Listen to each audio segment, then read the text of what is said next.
बिस्मिल्लाहिर्रहमानिर्रहीम। अस्सलाम वालेकुम। हम में से अक्सर लोग ज़िंदगी में कई बार ये फ़ैसला करते हैं कि मैं कल से एक्सरसाइज ज़रूर करूँगा, मगर अक्सर ही लोगों की ज़िंदगी के कैलेंडर में ये कल कभी भी नहीं आता। और अगर आ भी जाए तो कुछ इस तरह कि एक ही दिन में सालों का कर्जा चुकाने की कोशिश करते हैं। वो सुबह जो रोज़ बिस्तर में होती है, वो पहले ही दिन 3 किलोमीटर के वॉकिंग ट्रैक पे गुजारने की कोशिश होती है, और नतीजा ये निकलता है कि 2 दिन या एक ही हफ्ते में हिम्मत और जज्बा दोनों दिवालिया हो जाते हैं। एक्सरसाइज फ़र्ज़ है, जिसकी एक मिसाल नमाज है। अल्लाह ताला हमें इबादत गुजार देखने के साथ साथ मजबूत भी देखना चाहते हैं। सही मुस्लिम में रिवायत है कि हज़रत मोहम्मद सल्लल्लाहु अलैहि वसल्लम ने फरमाया कि एक मजबूत मोमिन कमज़ोर मोमिन से अल्लाह की नज़र में बेहतर है, जबकि दोनों में नेकी हो। अगर हम सुन्नत के मुताबिक खा रहे हों और सुन्नत के मुताबिक नमाज पढ़ रहे हों, तो हमें किसी एक्सरसाइज की ज़रूरत नहीं है। मगर प्रॉब्लम यह है कि हम खाते बहुत हैं और इस्तेमाल बहुत कम करते हैं, तो हमारे लिए एक्सरसाइज बहुत बहुत ज़रूरी है। हम क्या एक्सरसाइज करें और वो हमारे लिए किस तरह फ़ायदेमंद होगी, उससे पहले हम कुदरत के कुछ उसूलों पर बात कर लेते हैं। मेडिकल साइंस के मुताबिक हमारा जिस्म डिसयूज़ एट्रोफी की बुनियाद पर बना है, यानी जो चीज़ इस्तेमाल नहीं की जाएगी वो ख़त्म हो जाएगी, चाहे वो हमारे मसल्स हों, चाहे वो हमारे ब्रेन का पोटेंशियल हो, हमारे माइंड की ताकत हो। जिन चीज़ों को हम इस्तेमाल नहीं करेंगे वो आहिस्ता आहिस्ता कमज़ोर होते होते ख़त्म हो जाएंगी। हमारे यहाँ जिस्म में दर्द की शिकायत बहुत आम है। लोग अक्सर सुबह सोकर उठते हैं तो थके हुए होते हैं, और ये बहुत सीरियस मैटर है। इसकी बहुत बड़ी वजह अपने जिस्म को, अपने मसल्स को सही तौर पर इस्तेमाल ना करना है। कुदरत का दूसरा बड़ा तोहफ़ा हमारे जिस्म में मौजूद दूसरा दिल है।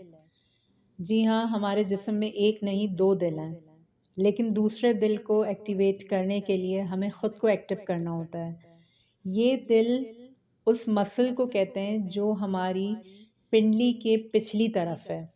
सोलियस इसका मेडिकल नेम सोलियस मसल है, और ये बिल्कुल दिल के धड़कने की तरह काम करता है। जब हम अपने टाँगों की एक्सरसाइज करते हैं, वॉक करते हैं, तो इसके अंदर पंपिंग शुरू होती है जो खून को नीचे से ऊपर की जानिब रवां करती है। यानी हमारे जिस्म में 2 मशीनें काम करती हैं, एक हमारे सीने में जो पूरे जिस्म में फैला रहा है खून को, और दूसरा हमारी टाँगों में जो नीचे से ऊपर की तरफ ले जा रहा है। इस डबल पंपिंग से खून की सप्लाई जिस्म के हर कोने में बेहतरीन प्रेशर के साथ होती है, और जिस्म से टॉक्सिन्स की सफाई और ऑक्सीजन की सप्लाई बहुत एक्यूरेट होती है। अल्लाह ताला की एक और बड़ी मेहरबानी हमारे जिस्म में नेचुरल बाईपासेस का मौजूद होना होता है। बाईपास का मतलब है एक ऐसा रास्ता जो मेन रास्ते के ख़राब होने की सूरत में इस्तेमाल किया जा सके।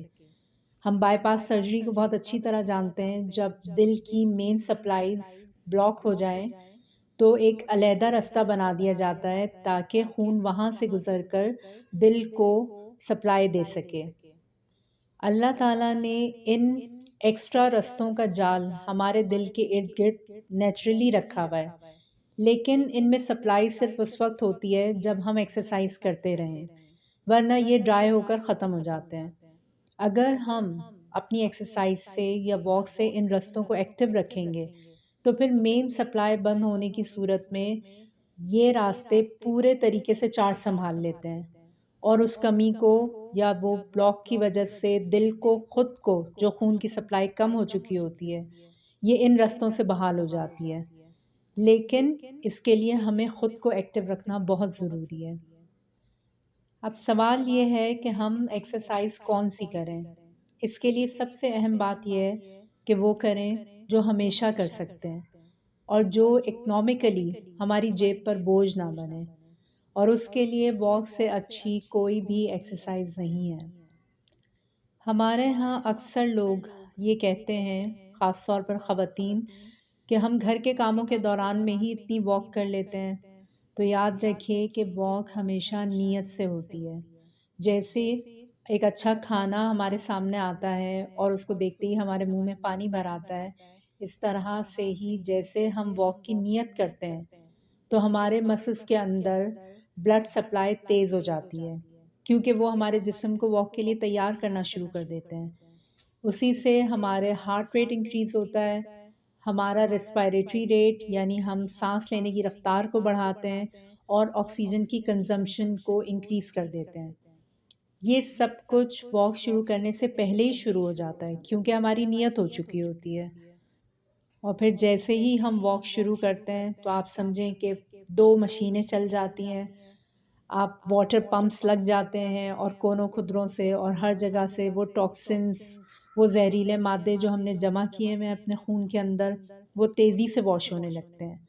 ख़ास तौर पर अगर कोई डिप्रेशन की कंडीशन में है तो उसके खून के अंदर जो डिप्रेसिव हार्मोन्स जमा हैं वो वॉक करने की सूरत में बहुत तेज़ी से वॉश आउट हो जाते हैं।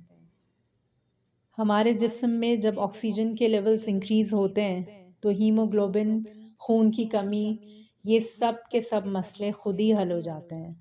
आपने देखा होगा कि खून की कमी आजकल कितना कॉमन प्रॉब्लम है। जब हम ऑक्सीजन की मिकदार को बढ़ाते हैं तो उसके लिए खून खुद ही बढ़ना शुरू हो जाता है। वॉक के इतने बेशुमार फ़ायदे हैं कि रोज़ की आधे घंटे की वॉक हमारी ज़िंदगी में मुआवज़ा कर सकती है और हम सब ये जानते हैं। लेकिन ये जानते हुए भी हम में से अक्सर लोग नहीं करते, जिसकी एक वजह, एक जेन्युइन वजह जगह की कमी भी है। हम अपने पार्किंग एरियाज़ में, अपनी छतों पर हम उन जगहों को भी इस्तेमाल कर सकते हैं और अगर फ्लैट्स में इन जगहों का भी मसला है, तो हम स्टैंडिंग वॉक कर सकते हैं। यानी जिस जगह पर हम खड़े हैं, हम खड़े-खड़े वॉक करें। यूट्यूब में इस किस्म के बहुत सारे ट्यूटोरियल्स अवेलेबल हैं। आप वो सामने लगाइए और उनके साथ-साथ वॉक करें। वो इंटरेस्टिंग भी है, उसको देखकर आपको मोटिवेशन भी होगी और उसके साथ-साथ करने से जिस तरह हम सीधा चलने से कैलोरीज़ बर्न करते हैं, हम वो वॉक करने से भी अपनी कैलोरीज़ को बर्न कर सकते हैं। अगर आप ट्रेडमिल पे वॉक कर रहे हैं, तो बेहतर ये है कि उसको इंक्लाइन ना करें, यानी उसको टेढ़ा करके, थोड़ा-सा ऊँचा करके वो वॉक ना करें। वो एक लिमिटेड एज के बाद हमारे घुटनों के लिए बहुत नुकसानदेह है। अल्लाह ताला ने जो सीधी ज़मीन दी है, बेहतर है उसी पर वॉक करिए। हम में से अक्सर लोग वॉक शुरू तो कर देते हैं, मगर कुछ अरसे के बाद फिर हम उसकी आदत को छोड़ देते हैं। तो अपनी वॉक को कंसिस्टेंट रखने के लिए और उसको कामयाब करने के लिए हमें कुछ गोल सेट करने पड़ेंगे। जिन लोगों का एक पर्पस उसके साथ वेट लॉस भी है, तो वो अचीव भी होता है और उसके अलावा हमारे इंचेस बहुत तेज़ी से जाते हैं। वॉक शुरू करने से पहले अपना पार्टनर बनाइए, जो अगर कोई आपके साथ वॉक करे तो बेहतरीन है, नहीं तो कोई ऐसा शख्स या फिर आप कहीं कोई डायरी राइटिंग या ऐसी चीज़ करें जहाँ पे आप रिजल्ट्स को शेयर करें। अगर आप किसी को जवाबदेह नहीं होंगे तो आपका मोटिवेशन लेवल हमेशा कम रहेगा। तो जवाबदेही होनी चाहिए, फिर आपके टारगेट सेट होने चाहिए कि आपके इतने इंचेस हैं और आपको इतने कम करने हैं। किलोग्राम में अगर आप उसको नापें तो सेफ वेट लॉस 1 महीने में 2 किलो है, यानी 2 केजी से ज़्यादा वेट लॉस आमतौर पर रीगेन हो जाता है। 2 KG loss is very safe. Consistency को बहुत इम्पोर्टेंस दें। रोज़ आधा घंटा बहुत ज़रूरी है और अगर आप आधा घंटा नहीं निकाल सकते तो 15 मिनट निकालना बिल्कुल मुश्किल नहीं है। 15 मिनट ही निकालिए, मगर रोज़ निकालिए। वॉक करना आपके अपने दिल को ट्रिब्यूट देना है। आप पर सबसे पहला हक आपके अपने जिस्म का है। हुकूकुल इबाद की फ़िक्र इस हक को अदा करने के बाद है। उठिए और वॉक शुरू करें। आप खुद भी खुश रहेंगे और आपसे जुड़े आपके प्यारे भी।